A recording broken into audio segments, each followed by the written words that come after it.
and we will host the panel today on the question of democracy, the state of democracy, and I hope more people come because the room looks awfully empty for such an important issue. I would like my panelists to join me up here.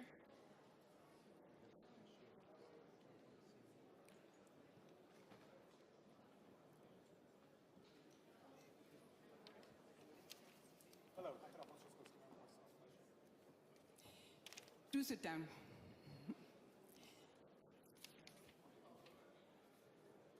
So before we dive in, I just wanted to sort of take stock of where we are. A celebrity billionaire has become the voice of ordinary Americans. China proclaims to be the biggest democracy in the world. Russia has become the new role model for how to invade your neighbor.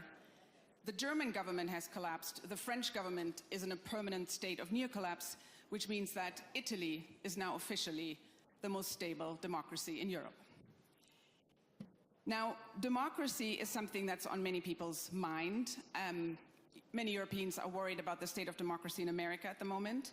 J.D. Vance is very worried about the state of democracy in Europe, as we heard today.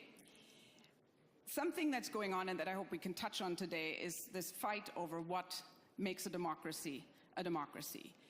And I have a great lineup of people here today who have all been dealing with this issue in their various countries. I'd like to come to you first, Elissa, since the whole world is currently trying to make sense of the reality of Trump #2. You are a senator and you are a Democrat. So I guess I want to start by asking you whether our premise is fair. Is this a crisis of democracy, or is this a crisis of the Democrats?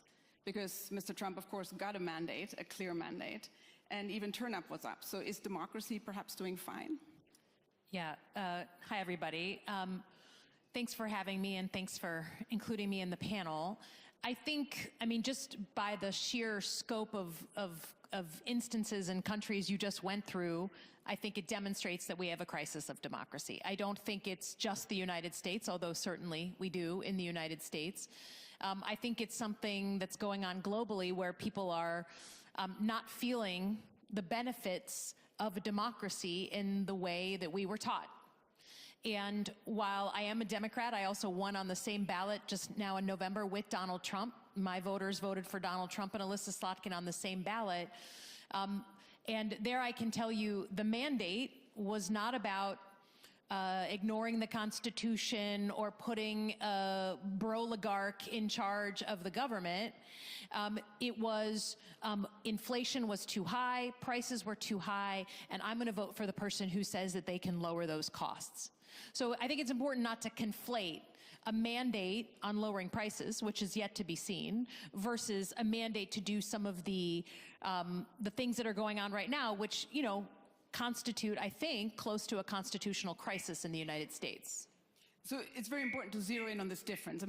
We often have these ideological swings, but you're saying this change of the guards is actually something much more fundamental. They are challenging constitutional democracy itself. How confident are you that in 4 years' time, those checks and balances will have survived? Well, I think we're in the middle of this first 100 days of President Trump, and he is absolutely pushing the boundaries of our Constitution, and in some cases rolling right over them. Our courts have been involved. Obviously, the legislature is involved, and it's yet to be seen how he reacts. Does he get pushed back and we're now back in the boundaries, or does he just keep going, rifling over those? So I think it's yet to be seen. But I think what is important, again, from the place I come from, not every single person is sitting around their table talking about the ideological shifts in constitutional democracies. They're looking at the price of food, the price of gas. They can't get a new home, and they feel that very acutely. So, you can't pay your rent with democracy. So while people may not be thinking about it every single day, that doesn't mean we don't have a responsibility to have conversations like this, but it's just a reminder that we need to have the conversations outside of our capitals and bring home these ideas to people's pocketbooks and their kids. Because at the end of the day, at least in the United States, that is how people vote. And I actually want to come to that point in a more sort of in a deeper way and actually have a bigger conversation about the sort of what we can do and what in particular center-left parties can do, because my sense from reporting in countries like Germany, the UK and France, people feel almost betrayed more by the center-left than the center-right, because center-left parties always said that they would have their back. But I want to go first to you, Rafał. You are the mayor of Warsaw. You're also running for president in your country. And Poland has been here before. You have had 2 terms of democratic backsliding and illiberal democracy. It would be interesting to know what your advice would be as the US is entering this phase now. What would you recommend how to safeguard checks and balances at this point? Well, I'm not going to be so presumptuous as to give advice to anyone, but I can tell you that, yeah, we've been there. And when it started in Poland, the democratic backsliding 9 years ago when the conservative populists won, lots of my friends in the US and in Western Europe thought that this is just a Polish-Hungarian problem. And I was telling them this is a problem with democracy. You know, there's no longer a differentiation between the right and the left. You know, it's a question of rising polarization. It's a question of social media. The algorithms work the way they work, which means that they actually emphasize conflict. And of course, it's time of multiple crises with which we have to deal, and the time of parties which are anti-establishment, which are winning everywhere. So we need to deal with that. And of course, Poland is a good case because we proved to be very resilient, and at the end of the day, the Democrats won. We still have one more election to go because we need to win the presidential elections to close the cycle and entrench democracy in Poland. But we've won. Why? Because we have a very strong civil society. We had very strong non-governmental organizations, and we were very smart in the 90s when we've regained full independence after the communist rule, because we really devolved power. So there's a lot of power in the hands of the local governments. And it so happens that populists do not really win, regional elections that easily. So most of the power in the cities and in the regions was in the hands of the Democrats, which staunchly defended our principles. And also because, those crises made us very careful and resilient.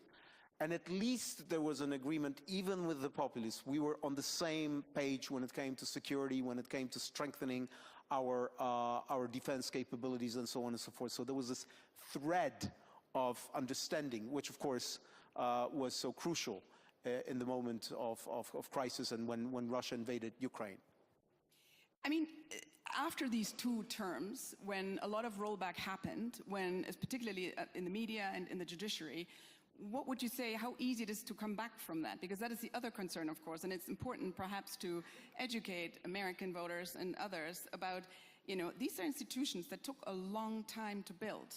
And we're seeing a lot of potential damage being done in the first few weeks already. So I guess the question to you is, how are you doing in reversing some of the damage that was done in those 2 terms?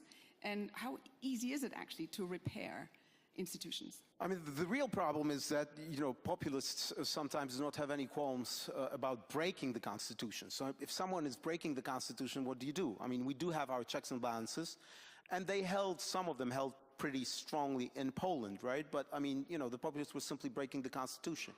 So now our problem is that we are doing it, but it's difficult to revert some of the things that they were doing.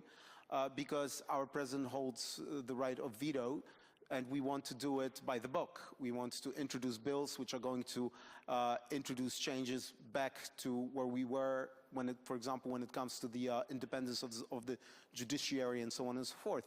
It is difficult, but we're doing it. I mean, the important thing is that the dualism, if someone breaks the Constitution and, for example, nominates new judges, breaking all the rules, or nominates cronies for the Constitutional Court in Poland who were not even judges, I mean, to reverse that is very difficult, and it's of course terrible for democracy. It's terrible for the rule of law, for economy, and so on and so forth. So we've proposed a way out to the president, but he was not ready to accept it. So we are slowly reverting to the rule of law, and we reverted in many cases. But in order to entrench that, we need to win the presidential elections. Well, and that's where you come in.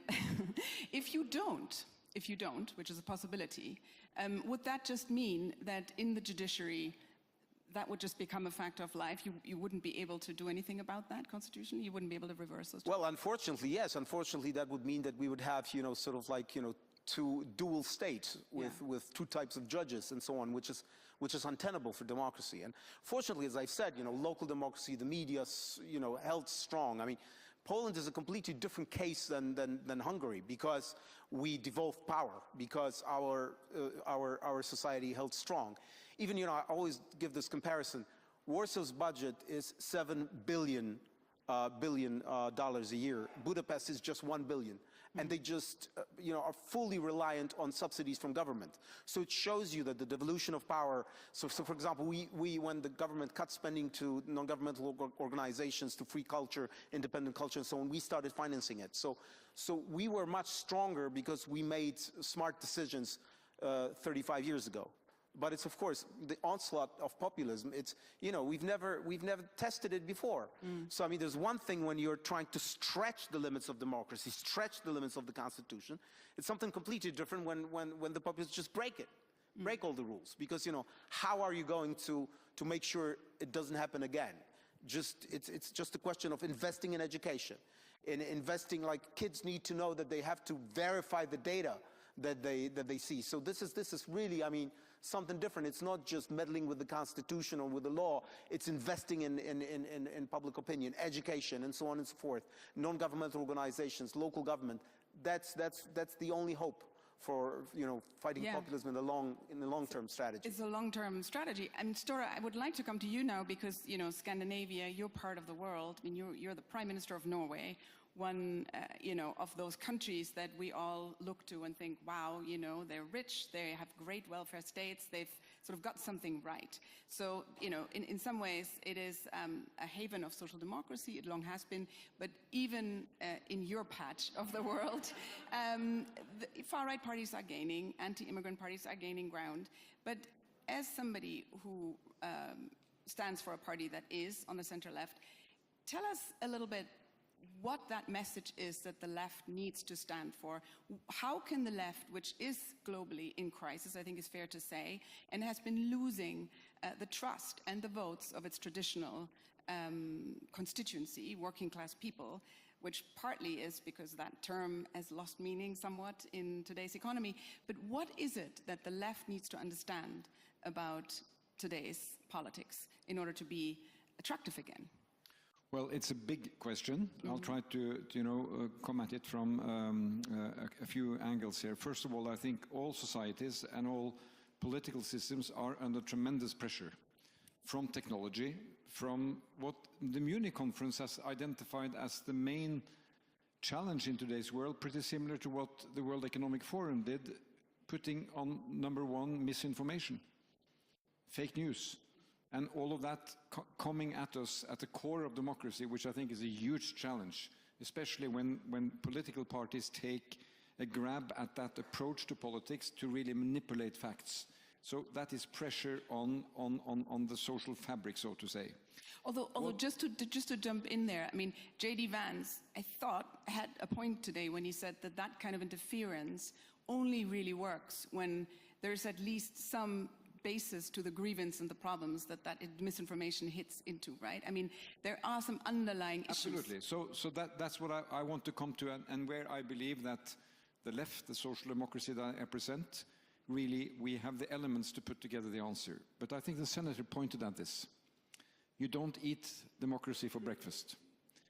It is not democracy that fixes your children when they don't succeed at school. So this is about the real reality of what your daily life is. If you go through, as we do as a political party in cooperation with sister parties in our part of the world, the number one theme on people's concern this last year has been cost of living and purchase power going down. And until you fix that and give security to that, everything else becomes a bit irrelevant. And you become vulnerable to misinformation, to quick fix which does not necessarily reflect. So for me, I think what we've had over this last year with the inflation coming back, it's a cancer in the system functioning of democracies, speedily going up and rapidly coming down, it should be said, but it is destabilizing the social fabric of our countries. So for my government, it has been top priority to get inflation down and in the meantime have social policies that really are there to make welfare state work for those who really need it. So we have taken down the price of kindergartens, childcare. We have increased pensions for those with the lowest incomes throughout, and a lot of social spending on that side of the equation, so that people can see that we are working for their position, their dignity, their ability to manage their lives.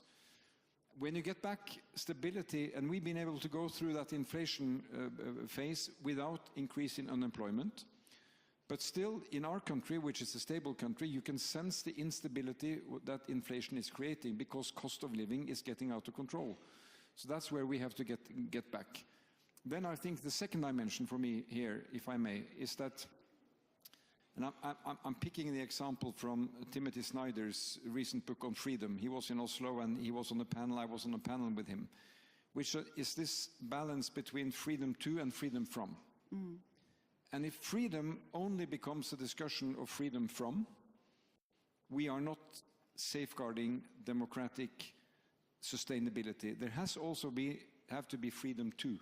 Freedom to take an education, freedom to get a decent job, freedom to be at work with decent work, not to be, put aside. And Schneider's example is from this Ukrainian village that had been deoccupied. Russians had pulled back. So the question is, are they free now? Well, they are free from occupation, but they are not free to enjoy what you need to do to enjoy a decent life. So I think these issues about securing people's ability to live decent lives, combined with managing their daily economic outcome, safety of their children, investing in, sports, leisure, and activity for children, so they get, to be involved in community. That is part of where the center-left should be, and that's where we aim to be, and that's where we also aim to win elections on that basis. And I see this sort of fundamental dilemma in this argument, which I think makes a lot of sense. People do want security. They want public services that work. They want free and good, strong public education, all of which requires, man and woman power. And in Europe, increasingly, immigration, because, our populations are shrinking. And we're faced with this, on the one hand, voters who are very hostile, quite opposed to immigration, and at the same time they want welfare states that function, and they want growth. And both for functioning welfare states and for economic growth, you need some immigration. So how do we, as politicians, particularly on the left, sell that? But I think, here's one issue I have with the Vice President's speech. I have a few, but this one, let's mention this one. He speaks as though we are not focused on immigration in Europe. I mean, this is the big theme in every country, that we want to have control of our borders, we want to have controlled immigration, and this is a key theme, I think, all across Europe. But then he makes the remark that there was a significant increase of immigrants, unvetted immigrants to Europe in recent years. Where did they come from? Ukraine. Look to Poland.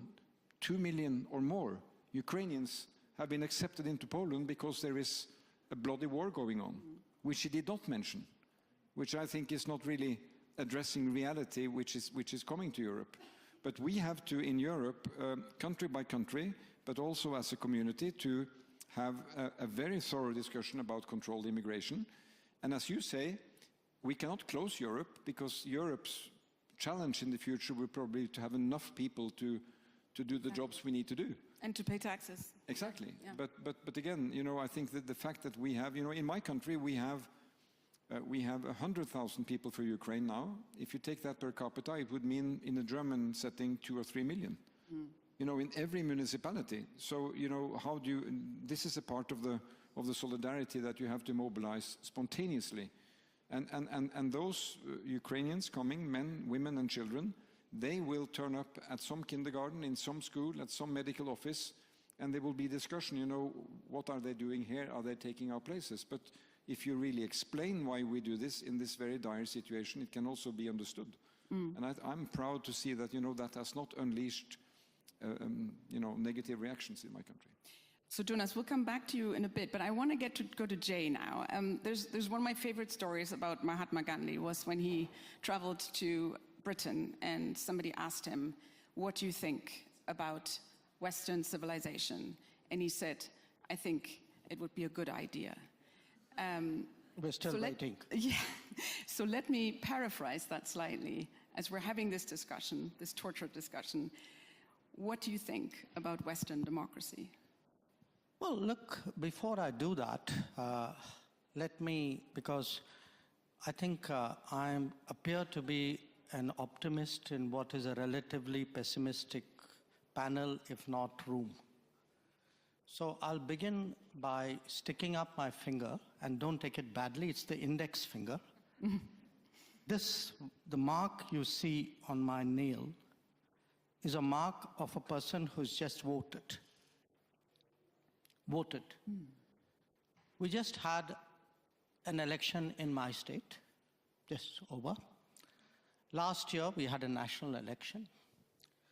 In Indian elections, roughly 2/3 of eligible voters vote. At the national election, electorate of about 900 million, about 700 million voted. We count the votes in a single day. Nobody disputes the result after it's announced. And if you look, and by the way, from the time we started voting in the modern era, 20% people more vote today than they did decades ago. So the first message that somehow democracy is in trouble globally, worldwide, I'm sorry, I have to differ with it. I mean, right now, we are living well, we are voting well, we are optimistic about the direction of our democracy, and for us, democracy is actually delivered. Senator, you said that, you know, democracy doesn't put food on your table. Actually, in my part of the world, it does, because it actually, today, because we are a democratic society, we give nutrition support, food support to 800 million people, and for whom that is a matter, you know, of how healthy they are and how full their stomachs are. So the point I want to make is, look, different parts of the world are going through different conversations. Please do not assume that this is some kind of universal phenomenon. It is not. There are parts where it is working well. Maybe there are parts where it's not. And the parts which are not, I think people need to have an honest conversation about why it's not, you know. I would argue that as to an extent as someone dispassionately viewing it, which was your question, there are some problems. A lot of it is an accumulated problem of the model of globalization that we've followed for the last 25, 30 years. I think a lot of chickens have come home to roost. Yes, there are issues, but from our perspective today, for us, democracy is delivered. We have a visibly less elitist society. We have one where the public has faith in the political process, where actually every election, in a way, has been a kind of a verdict on the quality of governance. That, I mean, I told you we just voted in one, my party won that election. We were in the opposition earlier. We had a national election, my party won that election too, and we were incumbents. And we feel, you know, if the Prime Minister Modi got elected for the third time, the ruling party got elected, and to a large extent it is because of the delivery through democratic systems. So it is healthy, it is well, maybe not all over the world, but let's not make that universal. No, I think that's a good point. And in fact, I was going to ask you a follow-up question here before I'm going to open it up to the floor, so do get your questions ready. when you know, because we in the West, for lack of a better term, in Europe and the United States, I think we tend to sort of preoccupy ourselves with ourselves a lot, especially these days.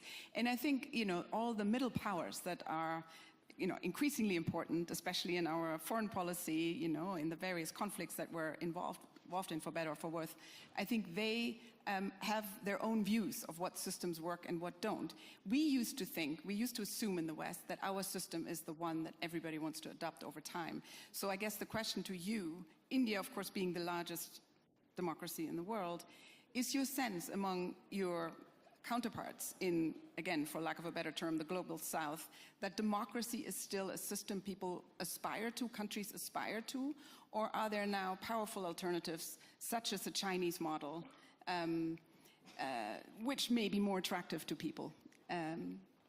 Well, look, to an extent, all big countries are unique to an extent, but we would certainly hope, I mean, to the extent we think of democracy as a universal aspiration, ideally a reality, but at least an aspiration. It is in large part because India chose a democratic model after independence. And it chose a democratic model because we had fundamentally a consultative, pluralistic society. Now, there was a time, and I have to say this in all honesty, where West treated democracy as a Western characteristic and was busy encouraging non-democratic forces in the global South. It still does. I mean, in many cases, I can point to some very recent ones, where actually everything that you say you value at home, you don't practice abroad. So I do think the rest of the global South will view, you know, the successes and the shortcomings and the responses of other countries. They will also ask themselves which ones of them they relate to, you know. I would argue that in many ways, India, because it's historically been an open society, one very much linked with the world, many countries of the global South are more likely to say the Indian experience is more transposable to their societies than perhaps those of others. So I do think in our progress as a democracy, the fact that, you know, for all the challenges that we've had, even at a low income, we have stayed true to the democratic model, which is almost, if you look at our part of the world, we're pretty much the only country that has done that. So I think it's something the West should look at, because if you do want democracy eventually to prevail, it's important the West also embraces successful models outside the West. Are there any questions in the hall at the moment? Yes, the lady in the front. Trudy Rubin, a columnist from the Philadelphia Inquirer. When Vice President Vance spoke today, he seemed to be arguing that democracy requires almost illiberal values. I would be curious to hear about how you all on the stage took his remarks. Did you see it as an outspoken attack on European democracy, a sort of declaration of war? And when you look at the United States now, as the foreign minister said, sometimes we used to assume that our model was the only one.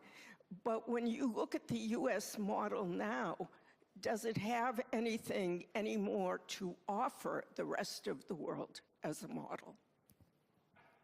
Do you want to take that, Rafał? Well, I can tell you just one thing, that we in Poland have an experience with different models, because, you know, I grew up under communism. So, I mean, I don't have to be, and the society in Poland doesn't have to be really convinced about the merits of democracy, because we know what it means to live under an illiberal regime. Our problem is, and I think that this is the gist of our discussion, is that it is sometimes very difficult to explain to the people what democracy really means, because it's so abstract.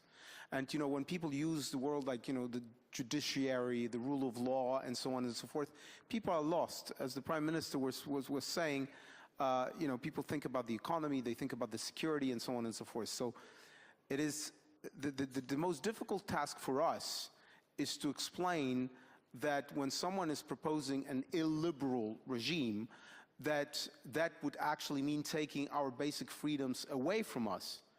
And I would submit to you that that's why we were successful in Poland, because we were able to tell the people that this is not just some abstract rule of law, but that by introducing a medieval anti-abortion law, you know, the basic freedoms were taken from our women to decide their lives and to decide on their health. That by introducing indoctrination in schools, you know, we were coming back to the communist system, where we would want to have a school which teaches us skills, not indoctrinates our children. That when populists, you know, talk about national interest, somehow, quite often, they prove to be completely ineffective when it comes to influencing the outside world, because they cannot construct the winning coalitions that you need to be constructing in order to actually promote your interests. That if you want to really talk about migration, that you cannot simply allow populists to hijack that issue, because that can be dealt with by Democrats as well. And that we should be focusing on some of those most important concerns. And I think that our task today is not to sort of like, you know, catch others, you know, and sort of like interpret their words, but to focus on what we can do in order to prove that we are better. We, on the democratic side, are actually better at resolving issues, and that we can be as effective or even more effective at providing security, at providing growth. I mean, you know, this is the winning argument, and that's what we should be focusing on. Because if at the end of the day, ultimately, I mean, the question is whether my life was better under a different regime, then I mean, the only winning argument is that we can provide it, and we are not taking at the same time the people's basic freedoms away. So this is the argument, and I think that you know, turning to us is always a good point in question, because we lived under both regimes, so we can tell the difference. But just maybe to reinforce the sense, I mean, maybe to sharpen almost a little bit more what we just heard as a question is, I mean, was there anything in what J.D. Vance said about the shortcomings, supposedly, of European democracy that spoke to you? Was there something, for example, in this idea that we freeze out far-right parties in certain countries, in this country, for example, with the firewall? Are we afraid? Are we too afraid? Are we perhaps not? Are we more liberal than actually democratic sometimes? Well, I think on that one, first of all, I think what is refreshing is that when we come together here, there is freedom of speech. And the Vice President can decide that this is how he would like to address his audience. He likes to raise these themes. And although we may disagree, that is fair enough. I think, you know, not addressing some of the key security issues that we face today is a missed opportunity.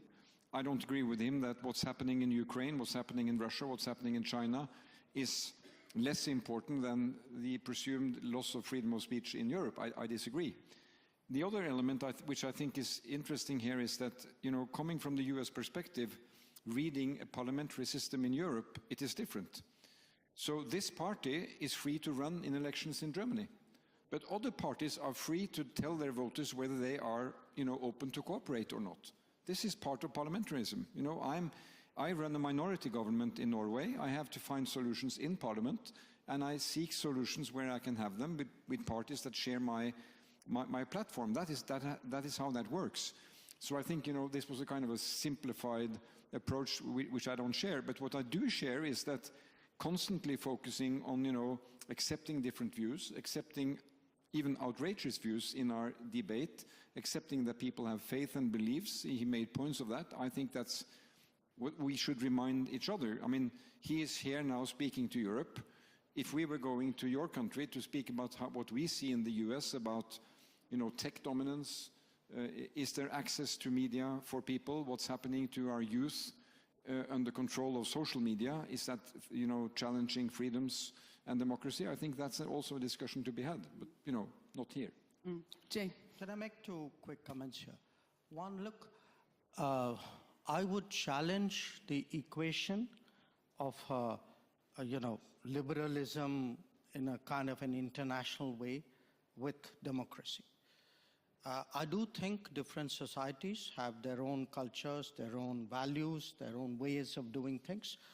And the idea that there is some kind of universe, one truth and one judgment and one norm, and that should be preached, propagated, evaluated, and judged.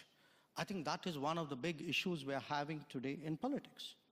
And it is done by think tanks, it's done by people who do ratings, it is done by newspapers. So I think there is a reaction in many parts of the world to self-appointed custodians, people who've never fought an election, who are nothing to do with democracy, actually telling the rest of the world what is right and what is wrong in democracy. And I think it is, to me, inevitable that it will be challenged. My second issue, is, look, every country has its mainstream politics. It has its outliers, okay? If I were to look, for example, at how much Europeans, Westerners, reach out to outliers in those societies. If I were to look at what do Western ambassadors do in India, if my ambassadors did a fraction of that, you would all be up in arms. So I think there are double standards here. I think it's interesting, and I think, to your point, of course, within a parliamentary system, every party is fully in its right to refuse to cooperate with another party. The problem is that some of these formerly outlier parties are now the second biggest parties in our democracies, and their voters, perhaps rightly, resent the fact that they're being ostracized from government. And in this country, in Germany, and I'm German, I can say this, it goes so far as to cause a scandal when you're trying to pass a bill and you pass that bill with votes from that party. So it goes into a sphere that is very hard to explain to voters, right? I just want to give the audience another chance. There's another lady here, and then the gentleman. Maybe we have those two questions together, and then... Thank you. Maggie Feldman-Pilch from the Wilson Center. Over the last day and a half, we've heard so much about this need to explain how democracy pays rent better. And Senator Slotkin, I don't know that anyone does that better than you. As you mentioned, voters voted for you and President Trump at the same time. You flipped your district when you ran for Congress. You did it even by a greater margin the second time, and now you're a senator. No one seems to be able to answer this question of how do we make democracy and national security make sense? Would you mind giving us a quick little lesson? Yeah, I did not pay her to say that. So I would just say, and again, I'm not trying to say anything about anyone else's democracy. I'm just saying in the United States, democracy is inextricably linked to a strong middle class. We believe, and no one in our country has lived under anything other than our democracy, that the thing that that democracy allowed was that anyone from anywhere could do well and their kids could do better. So when they don't feel like that's happening, they feel like the entire system is broken. Right or wrong, that's just how it is, particularly in the industrial Midwest, where we make things, we grow things, and we used to be paid much more handsomely for those things. So when people can't buy a house, when they can't send their kids to summer camp, when they don't understand how they're going to, send their kid to college, they start questioning the entire system. And that anger and that frustration leads them down paths where they're less generous with their neighbors. They don't have the ability to as easily to say, okay, I feel secure, so I'm okay with you being secure. There's an entire theory of the civil rights movement in the United States that we were able to do what we did in the late 60s because of how strong our middle class was after World War II, that people felt secure enough to say, you having rights doesn't take away my rights in a diverse democracy. So I just have seen the inverse happen, that as people feel desperate, they don't feel generous with their fellow man, and they start blaming the system of democracy. So we have to explain, and I think the Polish example is super interesting. We have to be able to say that if we don't have a reliable justice system, here's what's going to happen. Maybe not today, maybe not tomorrow, but it will come to your doorstep, right? If we don't have the financial, right now we just are in the middle of taking down our basically financial police on our big banks. If we don't have that, then it's the customer, the consumer who gets screwed, not the big bank. We need to communicate those things. We're struggling clearly with how to do that. Is it just communication? Because this is, to me, kind of the crux of the issue. And it's a question I ask about the Democrats, about, you know, the Labour Party in Britain, about, you know, the Social Democrats in this country. Did you guys sort of lose your way when you kind of signed up to the neoliberal consensus, and you went too far with the deregulation and the kind of free market religion almost that, you know, the Reagan-Thatcher consensus brought in? And was there something in this hyper-globalized, financialized economy that we've gone for that actually undermined your ability, even if you want to, you know, keep that middle class strong, to keep that middle class strong? And do you need to rethink that? There is most definitely a question mark on globalization, especially from a place like the Midwest where we feel like we've lost so many jobs. There is a question every day about our relationship with China. There's a question every day about NAFTA and whether we should have signed that free trade agreement. Every single day in my state, that's a question. And that is why you're seeing this conversation in the United States about tariffs, including on friends. It's why you see a growing sort of spirit of protectionism. It's because people are fundamentally rethinking whether globalization allows us to have the secure future. I think that's an issue of real debate. I don't think there's a black and white there. And I can tell you tariffs on a place like Canada would screw Michigan before any other state in the country. But I think that's a legitimate conversation about whether democracy continues to thrive in a globalized world plus social media. That's a big-ass question. Yeah. But so, I mean, that's why the response is this, that basically we, on the Democratic side, we have to prove that when it comes to providing, you know, economy, when it comes to providing security, that we can be even better than the populists and more effective. And that we are not going to take away the freedoms, but we hear what the people are saying because the world is changing. I mean, we've seen it after COVID with Russia attacking Ukraine, with more assertive, to put it mildly, China and so on and so forth. We have to, you know, learn the lessons and tell the people, listen, we hear you.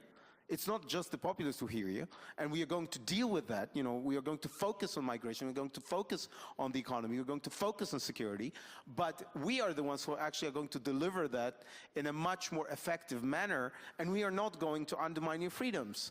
And, you know, this is the thing, to concentrate on the issues. Because if you say, I mean, if there's any lesson, and from Vance and so on and so forth, I mean, it is true that sometimes the populists were even better at framing the issues. They were not very, and at least pretending that they were hearing the people. But then, of course, they were terrible at providing, you know, the real solutions to that. So we need to prove that we can hear, we can frame the issues, but we are better at solving them, at the same time not undermining the individual freedoms. That's the name of the game. I want to end, and I'm literally out of time. I just want to end with like a very quick, just because again the U.S. looms so large in that this new administration. Alyssa, if you wouldn't mind, is there something that the Democrats can learn from Trump? Oh, yes. I mean, I think what I'll be very frank, and I've said this openly about my own party. We speak about issues, and maybe others do too, as if we're speaking from the faculty lounge, right? It's an esoteric intellectualism around issues that just doesn't translate if you're not a good communicator. It just doesn't, right? We write 11-paragraph policy papers to explain something. Donald Trump fits it on a hat, right? And people would come up to me in the state of Michigan, they're like, you're a Democrat, what's your hat? You know, Donald Trump was Make America Great Again. What's the Democrat's hat? What's your hat? Good question. I mean, I think there's a bunch of different things that I used in my own election, but without getting into it. But to me, it is just like team normal. Let's just be realistic, serious, common sense people, team normal people. I don't care if you're a Democrat or Republican, just like, let's solve some problems. I'd get that hat. But I think Donald Trump and simple communication, clearly, not to mention his use of social media. Thank you so much. I'm aware that you're going to come and talk to us now. Like, do you want? Okay, I got to give this guy his shot because I did promise it. Would you mind just one last question? I'm sorry. I thought it was such a nice... Yeah, because I did promise. Thank you very much. First of all, I would like to, I'm Stepan Safarian from Armenia. First of all, thank you very much for this amazing, fascinating discussion. Since we are talking about democratic resilience, just all the panelists, as their countries knows, my country, our country, Armenia, faced a lot of attacks by autocracies and hybrid threats coming from autocratic countries. And we appreciate your support in facing, in meeting these challenges in Armenia. But coming back to the statements made on this floor by US Vice President Vance, one of his policy recommendations was obviously about not being afraid of external interference, as he just described in case of Romania and other countries. So if this is the case, and this is the approach of the new American administration, then what's your recommendation for our countries and for further dialogue with the United States? How to face these hybrid threats if United States is not supporting limitation of some or closing of windows for hybrid threats. Thank you very much. That feels like another panel. Does anyone, which I think we should have actually, it's a super interesting panel. We're out of time, but if somebody has a 10-second answer. No, just, at the NATO summit last year, we agreed as NATO parties that hybrid threats are real threats. They are security threats. So I think the thing to say that, if you are vulnerable to foreign intervention, you have a weak case because you should be able to resist that. I think that is denying some hard realities that we all face. So we have to be better at identifying hybrid threats and attributing hybrid threats. And we are becoming better, but we have to work on that together also with your fine country and with the Prime Minister, who we know well. Jay, you get the last word. Yes. I think I can tell you in India, we've been dealing with external interference for a long time. I'd be happy to give you a tutorial on how to deal with it. I like that. Thank you very much, and thank you to this great panel.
Thank you very much, ladies and gentlemen. Allow me to begin this session with a small story. I come from Kenya, which is in East Africa, in case you're familiar. And to the north of my home is what we call a lush wilderness. It's called Nanyuki, and it's home to thousands, and I mean literally hundreds of thousands of untouched wilderness. And for decades, settler farmers and native herders have lived side by side, enjoying the bounty of the land. But recently, a cycle of floods and droughts have upended this once idyllic countryside. And so what's happened is that these Samburu pastoralists, whose ancestors tracked rains across generations, have now found themselves with useless information which they can't use against a climate that no longer follows the rules. These settlers who are farmers have been pushed to the edge because of expanding deserts. And what's happened is that both these groups competing for resources have now taken arms against each other. They are killing each other. They are fighting each other. It's a war of survival, and it's fueled by a crisis that neither of these sides created. I'm telling you this story because it's not just a Kenyan story, it's what's happening across the world. Like those herders and settlers, we are all fighting for the same shrinking resources. The same climate chaos that's pitting farmer against pastoralist is fueling global tensions over energy, water, borders, and the right to a future. So, this evening's panel is asking a very simple question. How do we get climate cooperation in a multipolar world? Well, I dare ask it in a different way. How can we rewrite the story of climate? And so that's what we're going to try and achieve this evening, of course helped by my esteemed panel, who I'm now going to introduce to the stage. And if you could please help me by clapping for them when they come, I think they'll feel pretty good about that. So I'd like to call onto the stage. I don't know if he's here yet. Oh yeah, I do see him. The Prime Minister for Fiji, who's also the Foreign Affairs Minister, Sitiveni Ligamamada Rabuka. Round of applause for him.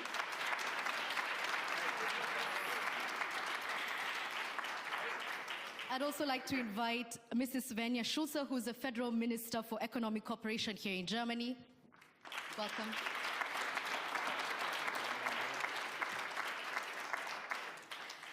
Wopke Hoekstra, whose name I had to learn how to pronounce last year, and I've since managed beautifully today, who's the Commissioner for Climate, European Commission. Welcome to the stage.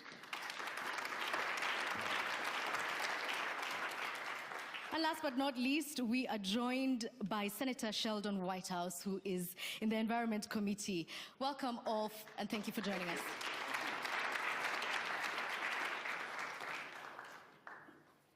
So, Prime Minister, I'd like to begin with you because we have been talking all morning about a multipolar world. So, because power is increasingly decentralized, do you see smaller nations like Fiji having more or less influence in climate discussions? We have, I think we have more because we shout the loudest because we are threatened the most.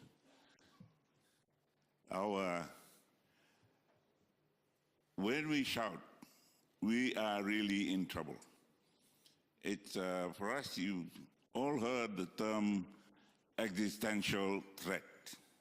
It is a threat to our very own existence. That's, so we're desperate. We need people to listen. But then, relatively speaking, Fiji is not as bad as the other smaller coral atolls.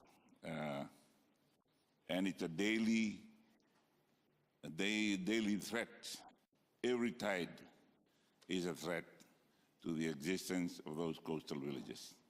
So given this desperation that you're describing, do you think that the climate structures are still useful and relevant? They are very relevant, and we need to just step them up a bit more. And the world is listening. We have Senator Kerry, who's still around, and he's listened to us, and he's been on the panel with us in many of the areas where he has been. He understands our problem, and we rely on him and his voice in the world.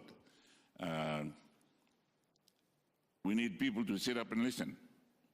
Those who are in the highlands are not as free as we might think.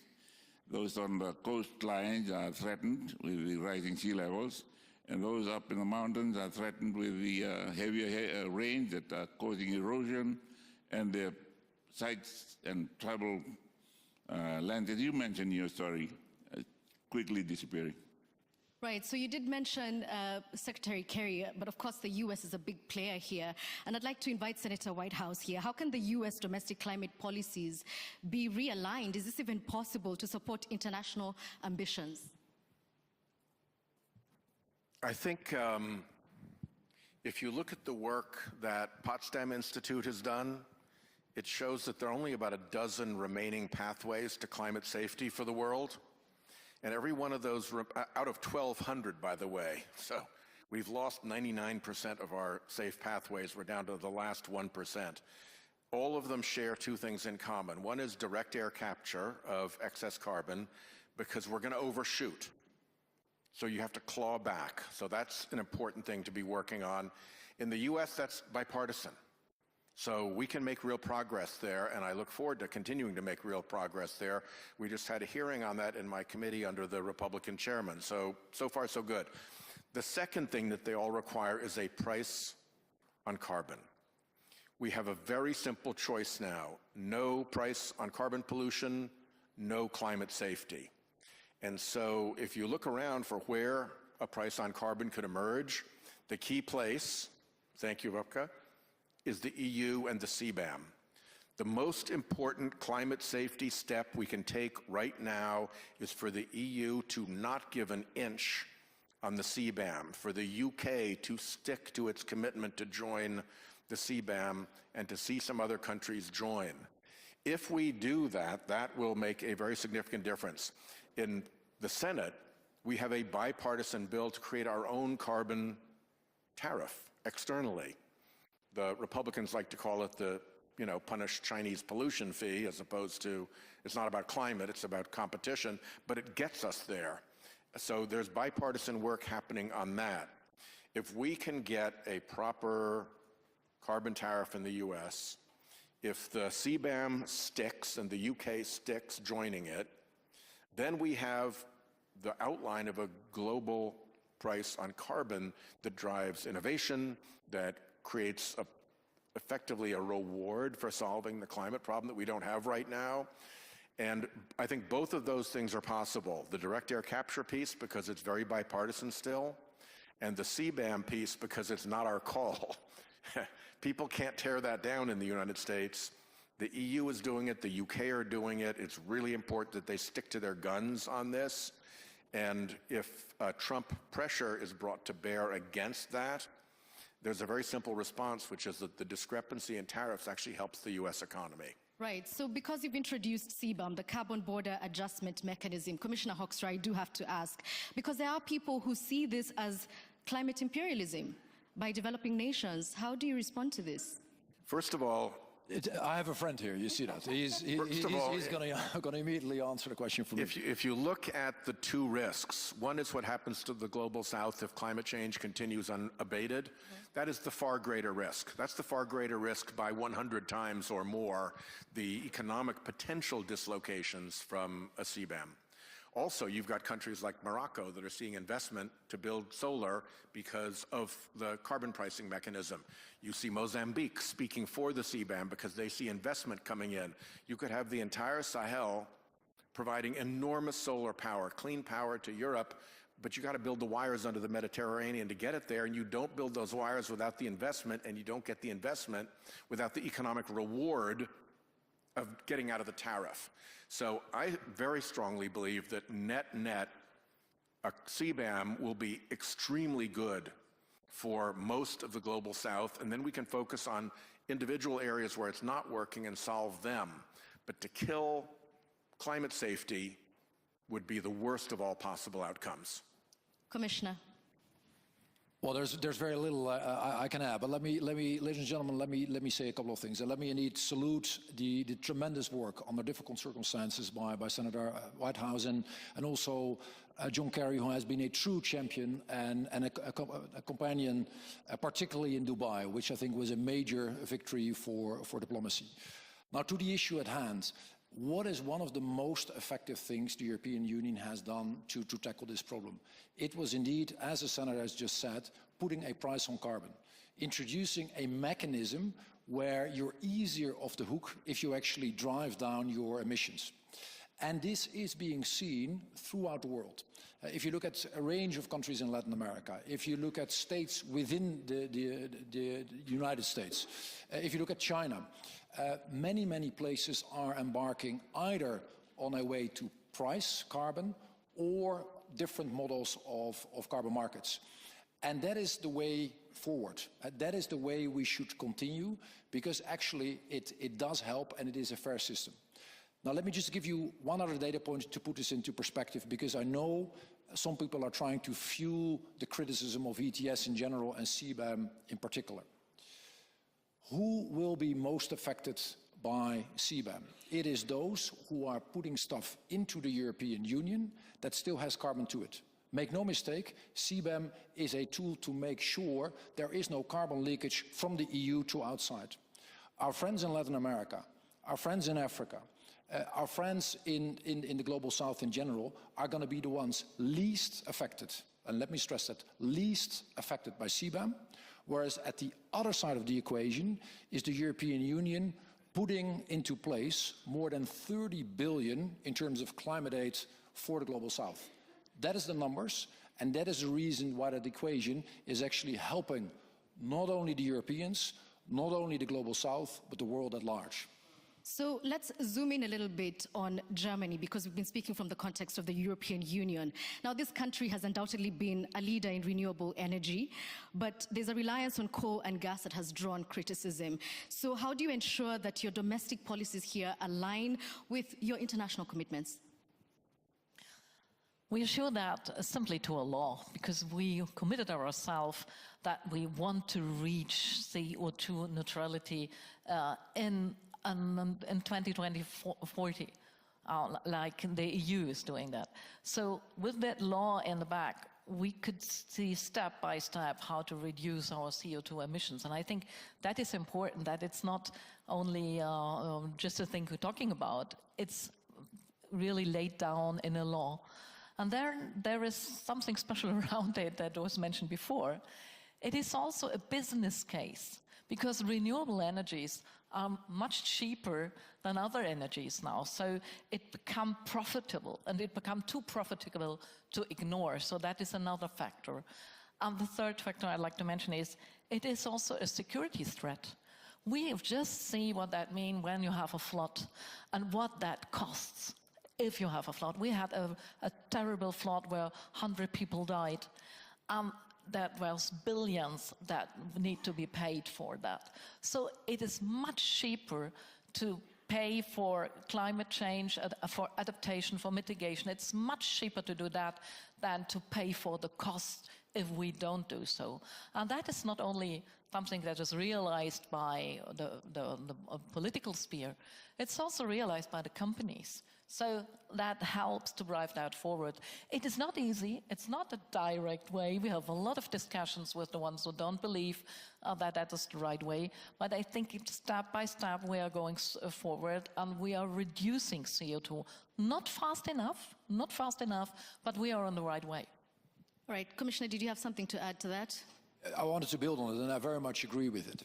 And if we get this right, we make sure that decarbonization is a climate strategy, it is also a competitiveness strategy, and it is a strategy for more independence of Europe. And that is what I wanted to add, because if we do this well, and then of course you need to go just beyond renewables. It will be renewables, plus investments in the grid, plus investments in storage capacity. If you get that, you will make sure that your costs go down even further, that your pollution and your emissions are going down even further, and extremely important, that your dependence on the Russians and other dubious regimes actually go down rather than up. And that is precisely the way we should want to have it. Let me just... When I just add one more sentence, and I think it is important to do that also in partnership, because we just hear from Fiji how important the situation is there, what that means, how the security threats are.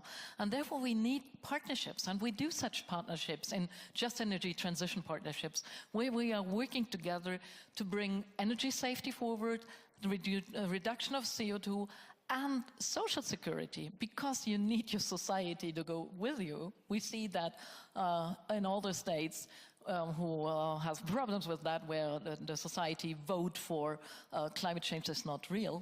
So we need to take the society with us, and we need to have partnerships in the world to bring that forward. And that means also partnerships with the countries from the global south. I think that's important. Yeah, so let me then ask the Prime Minister, because the words that are being used here sound very nice and pleasant, but you're speaking of desperation. So what is the disconnect? What do you mean disconnect?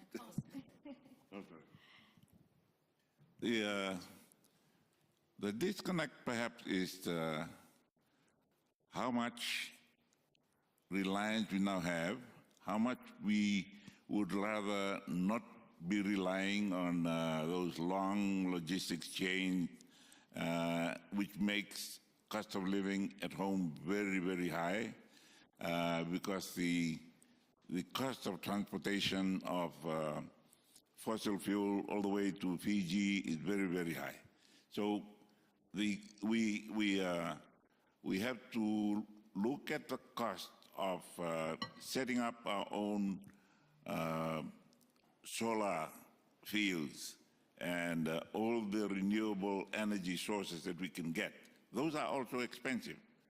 So nothing comes cheaply now for the small island states, particularly the island states of the Pacific.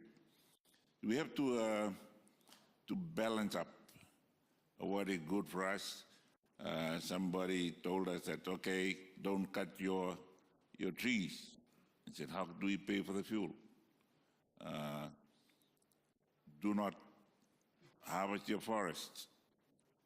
Those are what we have, the assets we have almost naturally to be able to keep up with the requirements of modern societies that are growing up in that far-flung corner of the world. The world is just one village now. We eat the same food, we read the same books, we go to the same requirements at school. So, but our energy sources are different and different in prices. How do we help those that are least able to help themselves? Let me throw that question to the Senator, because this brings me back to about 10 years ago when the conversation about climate was really pitting economic development against environmental protection.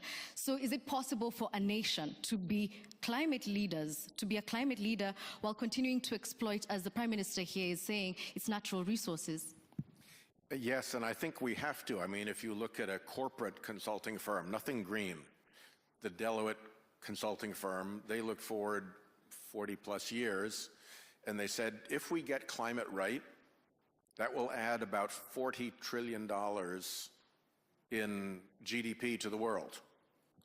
If we continue to screw up and fail on climate, that will reduce global GDP by around $180 trillion.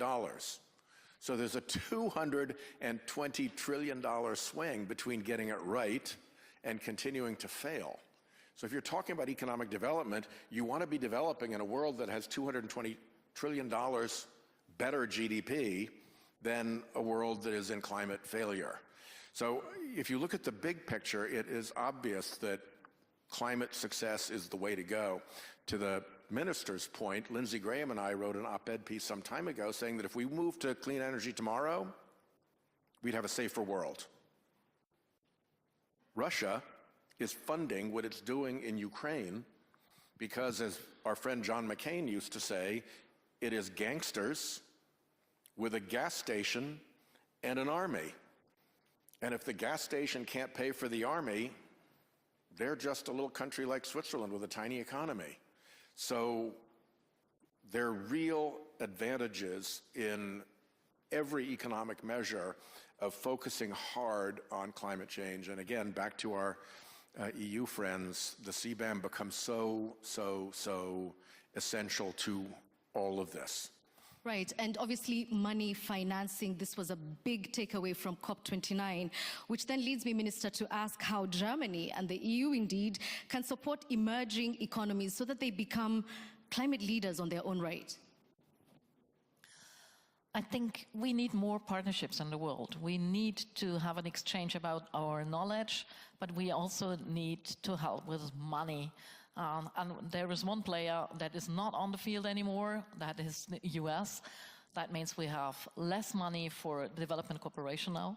And that means we, the rest of the world, need to bring our power together to help also the emerging economies, help the ones who are not able to help themselves, because they are mostly hit it harder.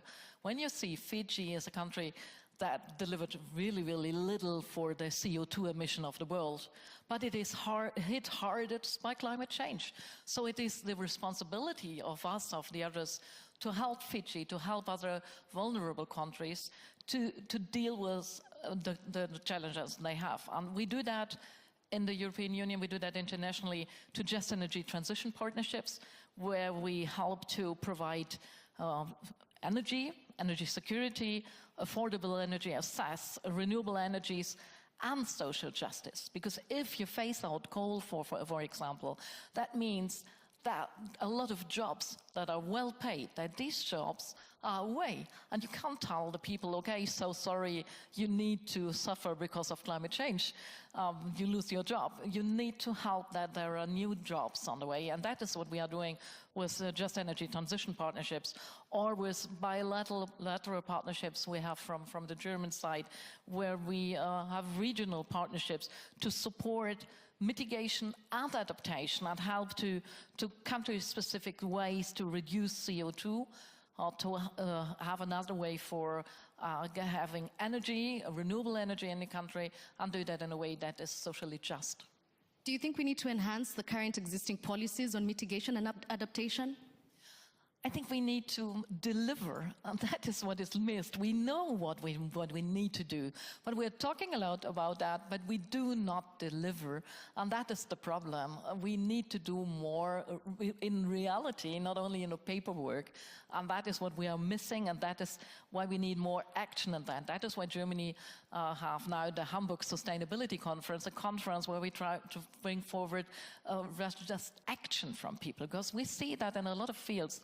We have no sustainable fuels in shipping on the world, because no one will build ships for sustainable shipping if there is no fuel. No one will produce fuel if there is no ships. Who will drive with that? No Haber will deliver these fuels if there is no agreement. So bring all that, partners on the table, and bring steps forward, concrete commitments of producing renewable fuels for shipping, producing the ships, and having the harbours who are able to deliver that. That is what is needed now. But it does occur to me that there's something else that we don't talk about, particularly in rooms like this, which is indigenous knowledge, Prime Minister. So how does a country like yours or Pacific Island nations leverage knowledge that exists in communities like yours and mine to adapt to what's happening in our world? Thank you. Can I just go back? 2 weeks ago, I was opening a big solar farm on one of the islands, and we are projecting that that island will be free from using fossil fuel in a very few years' time. While we celebrate that, how many other islands, how many other island territories are going to work to their program so that 2035 we are free from using solar fossil fuel, 2050 carbon neutral? Those sort of things, they are exciting to government leaders. We have programs, we've set ourselves those programs. What about the rest? Are we keeping abreast with those changes? What about those that are still encouraging others to import their exports of fuel? It keeps them going. We heard it keeps them going, to keep their armies going, keep their weapons factories going. Where is balance? Where is equity in all this? We can only ask. We can only ask, and we can do our bit, even if we have to be audited on how we are being true to our various programs of being friendly to the environment, and then get rewarded rather than having a promise. There's so many hundreds of billions of dollars sitting there, and you have to ask for it, and the way to ask for them is very, very long and winding and complicated. You come and check, you've done it, bring. Can they do that? Yeah. So, Commissioner, in light of that, do you think it's time to consider having non-state actors, perhaps such as corporations and indigenous groups, to have voting power in climate negotiations? I think one of the great things that we see in the discussions on climate is that actually many actors from all sorts of walks of life are more active than in most fields of diplomacy that I have come across. And for the right reasons, because it affects all of them. And particularly if you look at businesses, it is extremely important to make sure that they do what is expected of them. And you have a couple of them who do an amazing job. But in the end, if you look at the emissions that come out of countries, it's typically not the countries themselves. It is companies within these countries that are responsible for emissions, because we as consumers consume the stuff we consume. So I would be very much in favor to basically involve each and every one of these groups to make themselves heard, but also to take responsibility, particularly in the case of companies. Would you allow me to maybe connect the dots between what the Prime Minister just said and the Minister? Because I think that is at the heart of the conversation we should be having.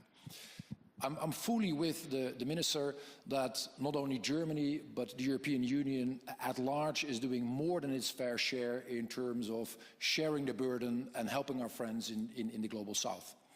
There is one item, though, and the Prime Minister was touching upon this, that where I think we can do more and where we can also apply more concrete solutions. And that is indeed the domain of solar. We all know that if you look at the cost curves of solar have gone down rapidly. And every single time you look again, they are outperforming our wildest expectations. And that is extremely good news. Now, what is here the problem, but also the opportunity? As a commissioner, I always try to talk as much as possible for the 27, but let me give you one example from my home country, the Netherlands. Those who know the place know that most of the time there, it rains. And yet, the Netherlands alone has more solar panels than the whole of Africa combined. And Africa gets 40% of the world's sun. I can confirm that. We do get a lot of sunshine. And that is and you could say that is a missed opportunity in the here and the now, but it is a great opportunity to invest, build independence, build climate action, and build a viable business case for Africa at large. And that is something I think we should absolutely fast forward. All right, so because this is a conversation for all of us, I'd like to invite Secretary Kerry to give us his first impressions, followed by our Munich young leader.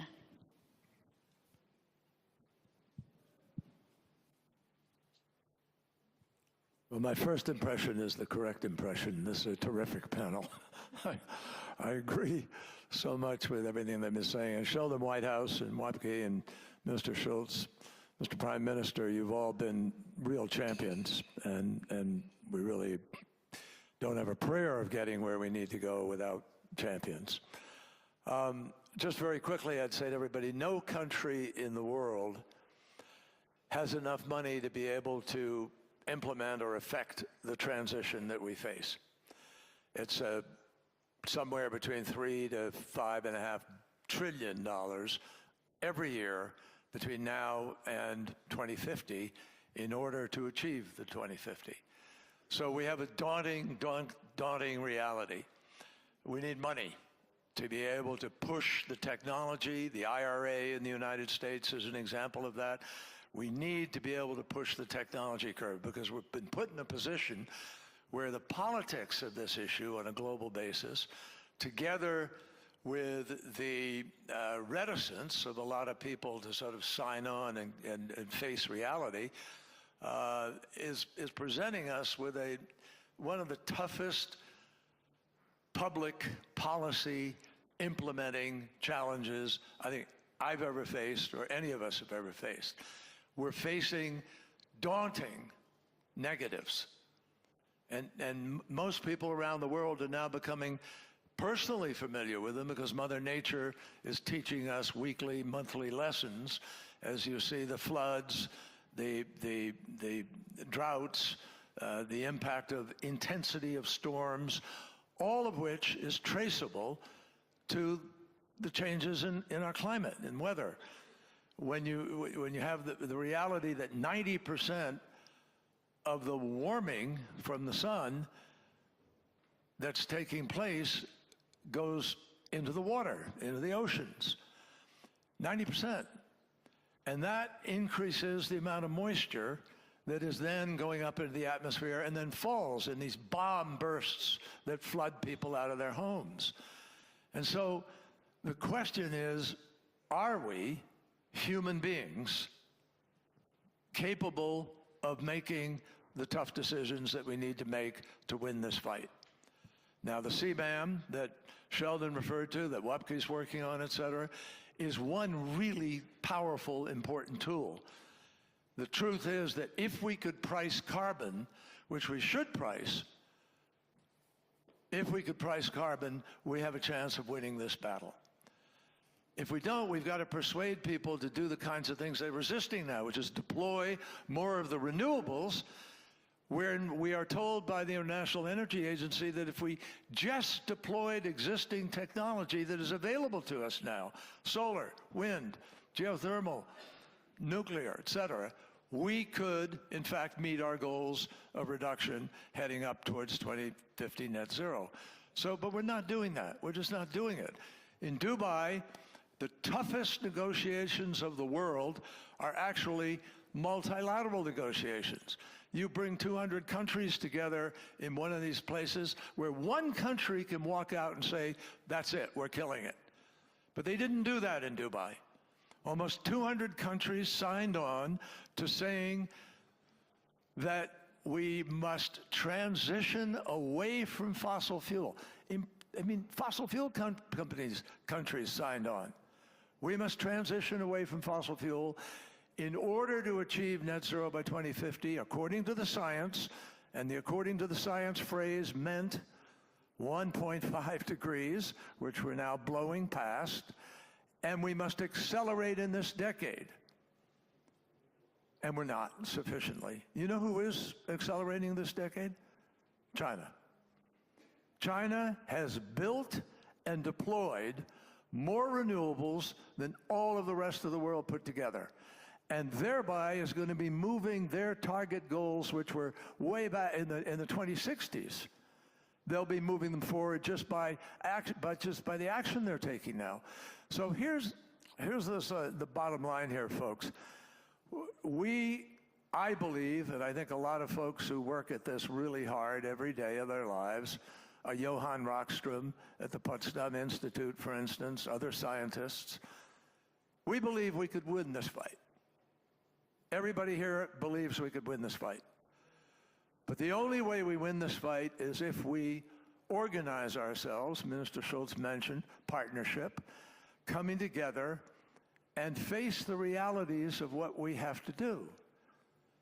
And strip away the disinformation and the lies that have been used to try to get people to oppose offshore wind because it allegedly, kills birds and gives you cancer. I mean, the misinformation is staggering. But the point I would make is that we have the ability to win this battle, but we have to deploy things that we're working at. We have to bring them to scale. We have to go faster, bigger, and get to scale quicker. And the kinds of things are actually really exciting. What I've been working on right now out of government is accelerating the transition. And everything we do should be geared to do what we said we would do in Dubai, which is accelerate the transition.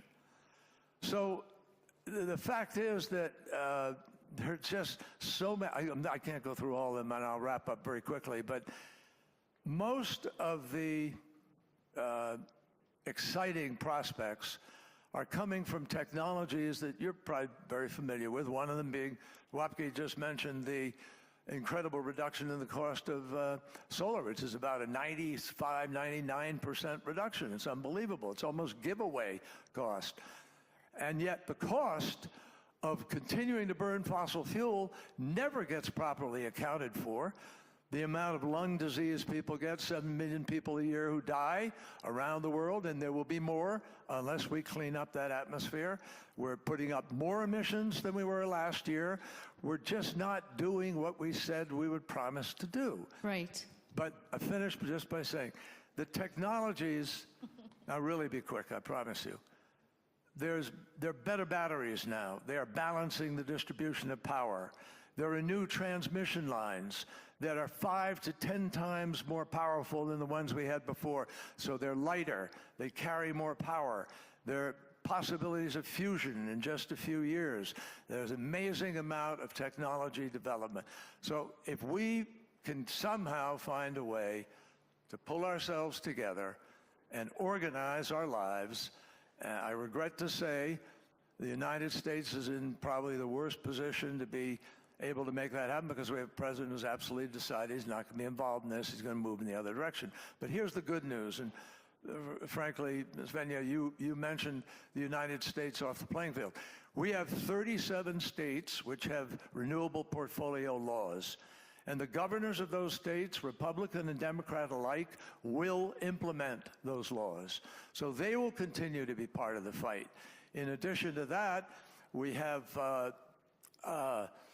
1,000 mayors joined up, all the major cities of America, last time the president got out of Paris to say we're still in. So the American people stayed in while the president pulled out. The result was 75% of the new electricity in the United States 4 years ago came from renewables, and in 23, 90% of the new electricity in America came from renewables. So we're not exactly completely out. And I hope what we can do is work together to build the kind of partnership necessary to win the fight. And it's only by coming together. 25 countries equal more than 80% of all the emissions. Get those 25 countries, demand them being responsible and living up to global initiatives on this. Thanks. Thank you so much, Secretary Kerry.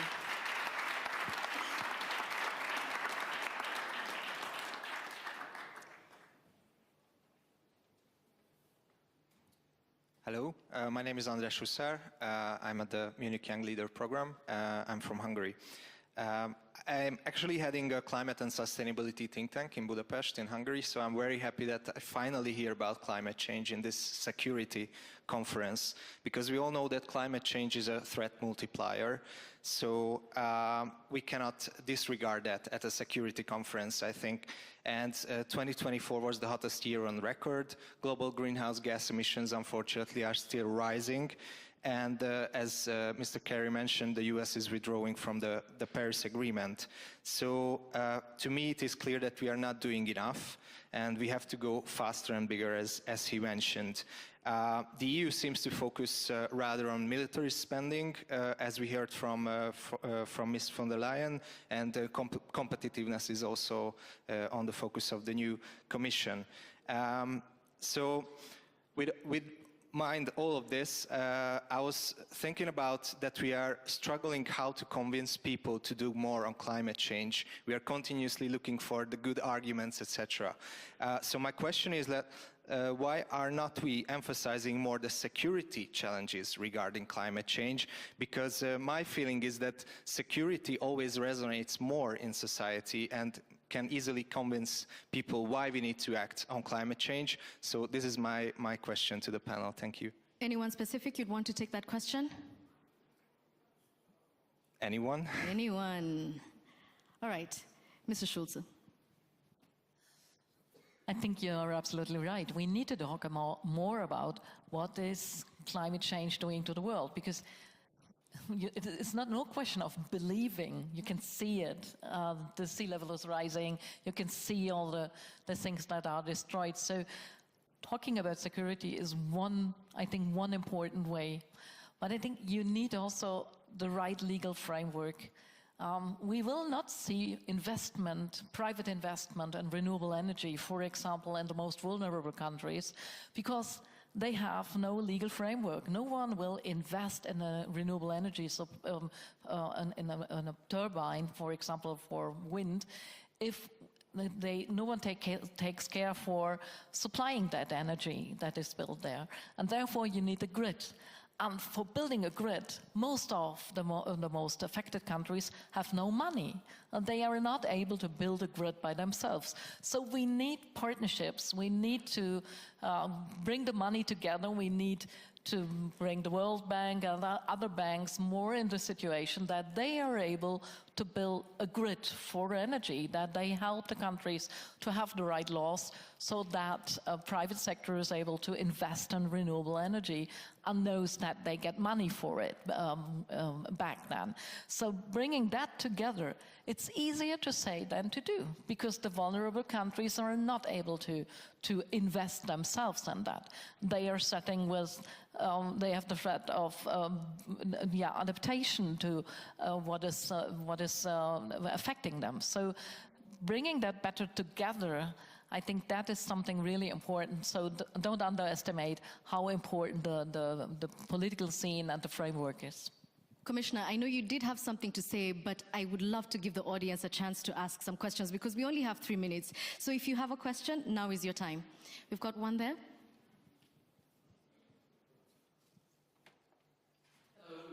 I'm Lydia Pereira, I'm a member of the European Parliament, and I have been recently head of the delegation on behalf of the Parliament at COP29, where I teamed up with Commissioner Hoekstra. I was listening to all the comments, and I'm really concerned with the word multilateralism, because I'm afraid that in the next COP30, which will be as well an historical event, that we might fear the absence of some countries. So I would like to hear your reflection on whether we can still rely on multilateralism to address climate change, because to be very frank, what we see at the moment in Europe is that very clear from the voters.